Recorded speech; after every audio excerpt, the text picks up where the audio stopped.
राधे राधे दोस्तों।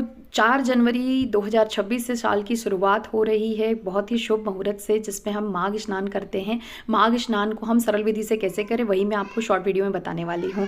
आप सबसे पहले जो भी गृहिणियाँ हैं, नित्य की जो काम करते हैं, उनके साथ ही आधे घंटे का समय निकालिए आप पूजा के लिए, क्योंकि ये माघ का जो स्नान है इसका, जैसे कार्तिक स्नान होता है वैसे ही बहुत पुण्यदायी और फलदायी होता है। आप सुबह जल्दी उठ जाइए 4 से 5 बजे के बीच में, और अपने घर के जो भी काम है, झाड़ू पोछा सफाई वगैरह करके नहा लीजिए। और अगर बहुत सारा नहीं हो सकता झाड़ू पोछा सफाई, तो आप आधे घंटे में कम से कम अपने मंदिर के रूम का ही झाड़ू पोछा सफाई करके नहा लीजिए। और उसके बाद भगवान की सबसे पहले शालिग्राम भगवान को दूध दही घी शहद शक्कर से पंचमेवा से पंचामृत से नहलाकर उनको सुंदर श्रृंगार करके इत्र लगा के और एक घी का दिया लगाएं। तुलसी जी की परिक्रमा करें, तुलसी जी की पूजन करें। और आप चाहें तो घर में ही, जैसे क्योंकि ठंड का टाइम है तो आप अगर बाहर जाके पूजा नहीं कर सकते, छत पे नहीं कर सकते, तो आप तुलसी जी की स्थापना 1 महीने के लिए छोटे से गमले में अपने घर में ही मंदिर के पास रख लीजिए। और इतनी दूरी पर रखिए कि उनको इस बार बार हिलाना ना पड़े, आप वहीं पे परिक्रमा लगा सके, इतना स्पेस हो।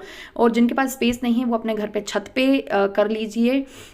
और नहाने के बाद इतनी ज़्यादा ठंड नहीं लगती है, तो आप ऐसा कर सकते हैं। और सबसे इम्पॉर्टेंट जो है, आपको जो 1 महीने तक करना है वो है 5 बजे से लेके 4 बजे के बीच में, 5 से 4 के बीच में आपको स्नान कर ही लेना है। और उसके बाद अगर बहुत ज़्यादा कोई प्रॉब्लम है तो आप आराम से, टाइम मैनेज नहीं हो सकता तो आप आराम से 5:30 बजे तक नहा लीजिए और 6 बजे तक किसी भी हालत में पूजा कर लीजिए, क्योंकि तारों की छाँव में ये पूजा की जाती है। आप नित्य ही घी का दिया लगाएं, ये नियम रखना है। पूरे 1 महीने आपको नहाना है, 1 महीने आपको गंगा जल में कोई और जल मिलाने पे वो अपवित्र हो जाता है, तो कोई और जल उसमें मिला करके नहीं नहाएंगे। अगर आपके घर में नर्मदा जल है तो आप 2 बूंद वो डाल सकते हैं, क्योंकि गंगा जल आप नित्य पान कर सकते हैं।